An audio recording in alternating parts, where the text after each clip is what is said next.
Ladies and gentlemen,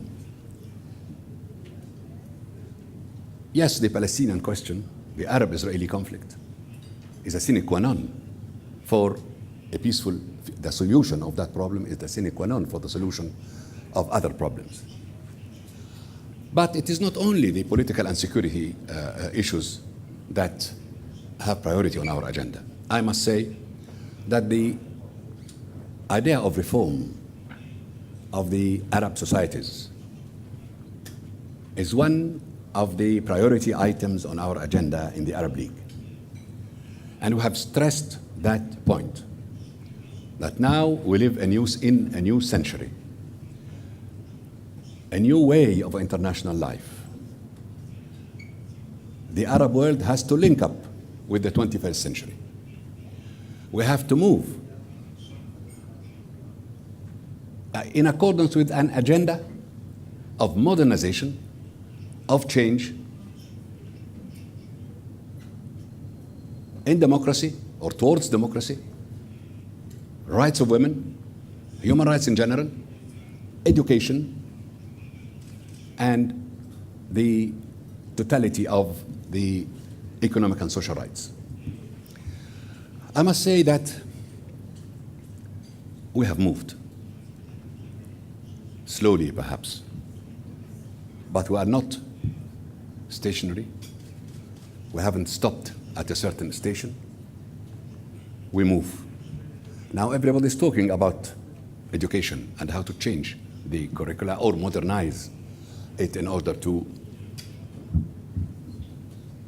have better products of our system of education. And I promise you, the most important steps needed for Arab societies to achieve progress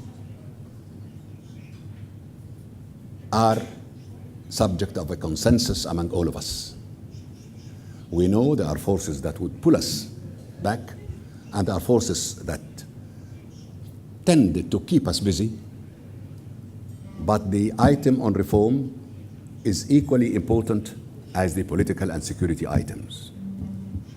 The third item, I wish to refer to it before my 20 minutes expire, the so-called clash of civilizations. Yes, there is a clash of civilizations.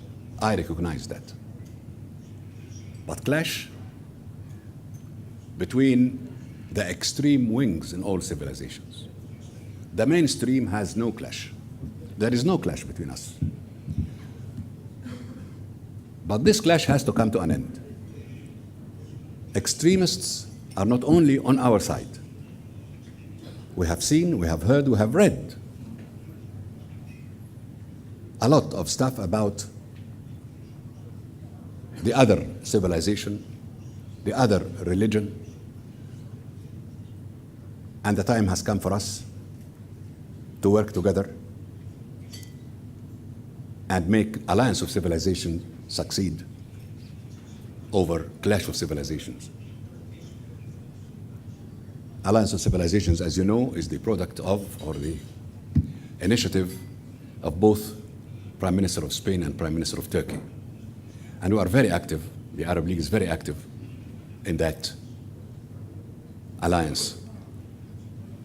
So, ladies and gentlemen, in order to have stability and security in the region, we have to achieve peace. The Arab-Israeli conflict has to come to an end. For the Arab-Israeli conflict to come to an end, it has to be a fair settlement. It cannot be a biased one, and it will not be. Peace has to be fair, has to be just.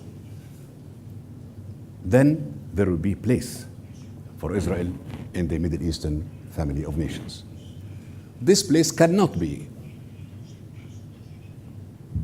offered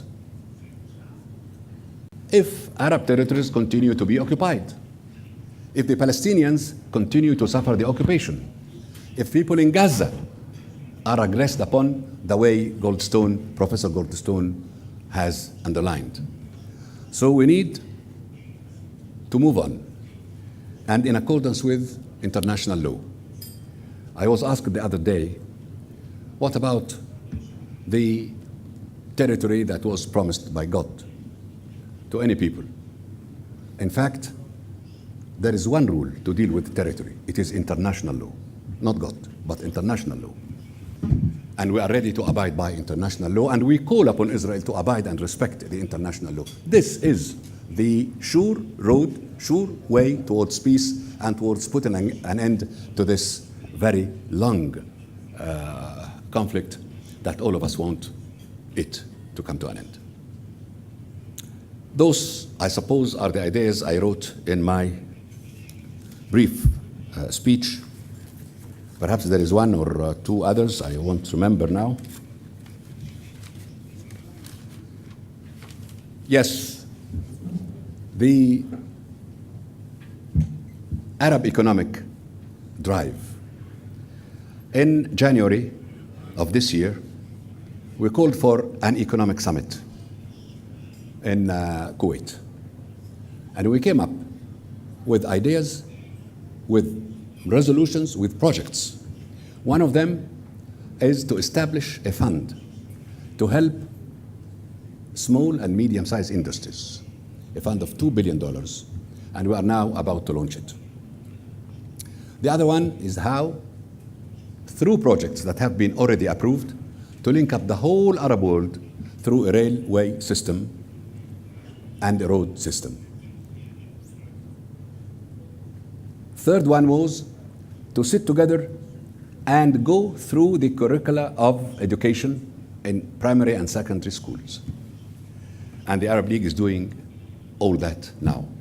So in fact, in as much as we are busy with peace and how to reach that peace, we are busy on how to build, rebuild our societies and how to move on and link up and be part of the new international system and even play a leading role in this. Thank you very much.